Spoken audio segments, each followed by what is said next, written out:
di tanahnya ada sengketa, biarlah sengketa itu diselesaikan nanti di pengadilan soal tanahnya. Tapi jangan hak hidupnya dihilangkan, jangan aksesnya pada air dihilangkan, aksesnya pada listrik dihilangkan, aksesnya pada kehidupan dihilangkan. Tanggung jawab kita justru memberikan rasa aman pada semua. Tapi kalau itu hidup untuk tinggal, untuk terbebas dari hujan, terbebas dari panas, bisa mendidik anak, ini adalah hak asasi, hak dasar. Nah kalau itu dipajakin terus-menerus meninggi, apa yang terjadi? Sesungguhnya itu adalah cara sopan untuk mengosongkan kota ini dari yang tak sejahtera. Dengan caranya pakai pajak, nanti yang apa jadi yang bawah pindah semua satu-satu keluar, tergusur satu-satu. Tergusurnya bukan karena didatangi bulldozer, tergusurnya karena tidak mampu bayar pajak. Alhamdulillah, kita bersyukur Allah SWT. Malam hari ini kita bisa berkumpul bersama dalam keadaan sehat walafiat, menuju akhirnya sebuah penugasan. Atas izin Allah, 5 tahun ini dijalankan dengan baik. Begitu banyak program rencana terlaksana. Banyak sekali pengalaman saya selama bertugas di Jakarta. Di saat terasa buntu, muncul jalan keluar. Di saat terasa tidak mungkin bisa terlaksana, muncul jalan baru sehingga terlaksana lebih baik daripada yang diduga. Itu semua adalah karunia Allah dari doa semuanya yang hadir di sini.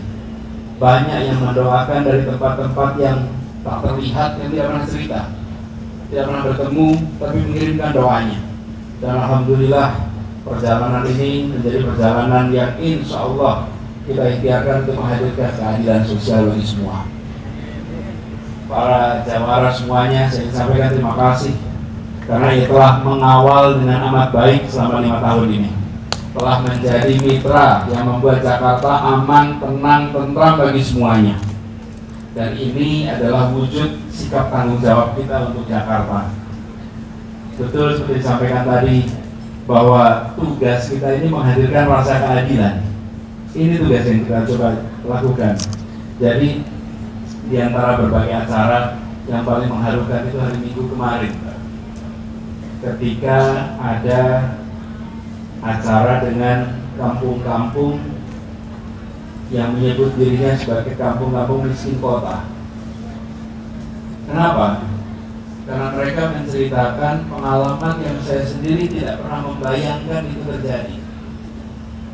Rekamannya ada, nanti bisa dilihat rekaman mereka. Tapi ada satu pesan dari mereka, Pak Gubernur, baru sekarang kami bisa tinggal di rumah kami tanpa takut ada orang yang datang dan bilang harus pindah. Abang-abang desa yang bekerja di kampung-kampung, mereka cerita baru sekarang kami bisa merasa tenang, becanya tidak diangkut. Kadang-kadang udah diborgol pun masih dipotong, diangkut. Dan ini adalah pengalaman-pengalaman yang saya sesungguhnya tidak pernah membayangkan. Ketika kita melaksanakan itu semua, kita merasa itu ya sudah seharusnya, bukan sesuatu yang luar biasa. Sudah seharusnya orang punya rasa tenang, sudah seharusnya orang bisa tinggal di kampungnya dengan bahagia, sudah seharusnya diberikan kesempatan untuk bisa hidup tenang. Jakarta ini kota buat semua, termasuk yang belum sejahtera. Termasuk sejahtera. Kampung-kampung ini banyak dulu itu karena mereka tidak punya IMB, karena tanahnya sengketa. Tanah sengketa tidak punya IMB. Karena tidak punya IMB, mau ngurus izin usaha tidak bisa, mau nyari kredit tidak bisa, PLN tidak bisa masuk, air minum tidak bisa masuk. Terus alhamdulillah berkat diskusi cari jalan keluar, ketemu jalan keluar. Namanya IMB kawasan, 1 RT 1 IMB, seluruh rumah 1 IMB atas nama ketua RT. Ini terobosan aja, tapi berkat ada IMB itu semua bisa hidup tenang lagi di rumahnya masing-masing. Dan IMB kawasan itu diberikan kepada begitu banyak kawasan yang di tanahnya ada sengketa. Biarlah sengketa itu diselesaikan nanti di pengadilan soal tanahnya.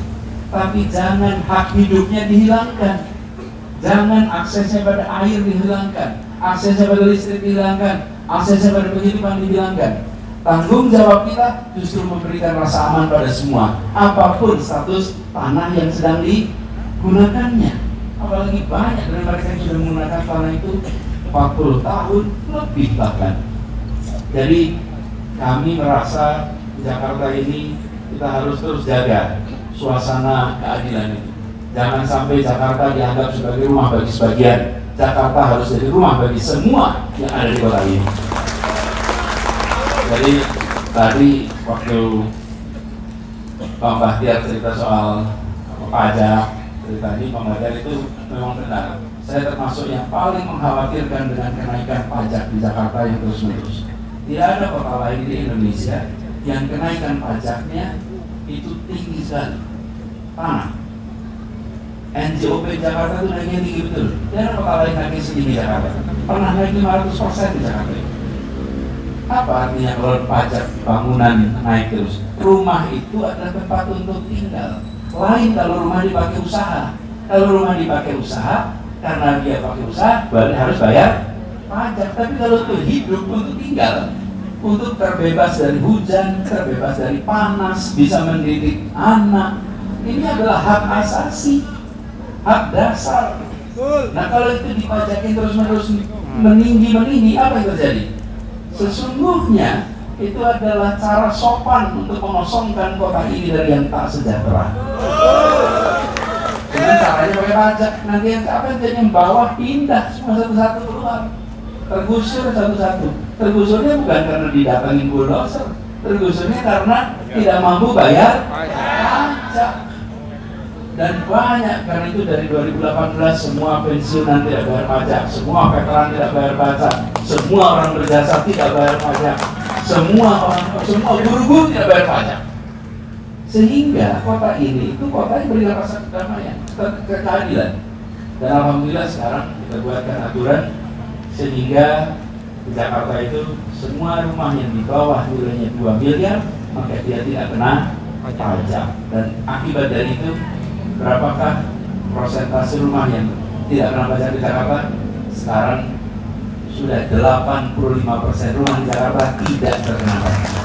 Hanya 15% itu 15% paling atas, bukan 15% paling bawah. Sehingga 85% warga di Jakarta ini tenang, tidak mengalami tekanan untuk pindah. Apalagi orang-orang kita yang tinggalnya di sekitar sini nih.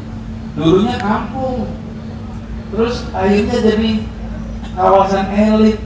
Begitu jadi kawasan elit tidak bisa bayar pajak. Bahkan gubernur Jakarta dulu namanya Bang Ali Sadikin, pajaknya setahun 180 juta. Gimana coba bayar pajak 180 juta? Itu anaknya iuran untuk bayar pajak bagi rumah warisan orang tuanya. Itu kejadian begitu banyak. Akhirnya satu-satu terusir keluar. Alhamdulillah proses macam itu telah berhasil dihentikan sekarang. Nah, ini kita jaga sama-sama ke depan. Jadi saya ingin sampaikan kepada semua, alhamdulillah 5 tahun ini Jakarta kita syukuri telah mengalami perubahan untuk kebaikan. Insya Allah ini bisa jalan terus. Dan insya Allah apa yang dikerjakan bisa kita jaga sama-sama nih. Jaga sama-sama supaya kita merasa tinggal di rumah kita sendiri. Kita bukan seperti numpang di tanah kita sendiri. Nah, ini yang harus kita jaga terus ke depan. Dan juga saya sekaligus menyampaikan ucapan permohonan maaf apabila ada salah, ada khilaf selama bertugas di Jakarta. Terima kasih atas doanya, terima kasih atas apa yang kita kerjakan bersama-sama. Mohon maaf bila ada salah, ada khilaf, ada undangan yang belum terpenuhi, ada WA yang belum terjawab, mohon dimaafkan. Dan insya Allah kita akan terus berjalan bersama-sama ke depan. Jadi satu urusan selesai, bersiap dengan urusan yang berikutnya. Jadi kita alhamdulillah insya Allah hari Minggu besok tanggal 16 tuntas, dan setelah tuntas maka siap untuk perjalanan yang berikutnya. Terima kasih. Saudara Nabi. Saya ingin sampaikan terima kasih pada para ahli ulama, pada para asatidz, para habaib yang selama ini terus mendoakan dalam perjalanan ini. Insya Allah mereka semua diberikan kesehatan, dimudahkan dalam seluruh kegiatan dakwahnya, dan terus menjadi penjaga umat di Jakarta. Izinkan saya mengakhiri sambutan ini. Boleh nggak pakai pantun? Boleh ya, pakai pantun? Iya, belum. belum depan. Ya, biar nggak kalah sama Bang Dul nih. Ke sungai cari ikan arwana. Terus dimasak pakai sambal roa.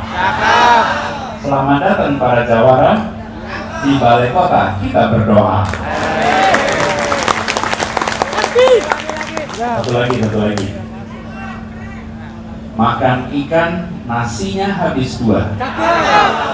Selesai makan, ngemil pakai asinan.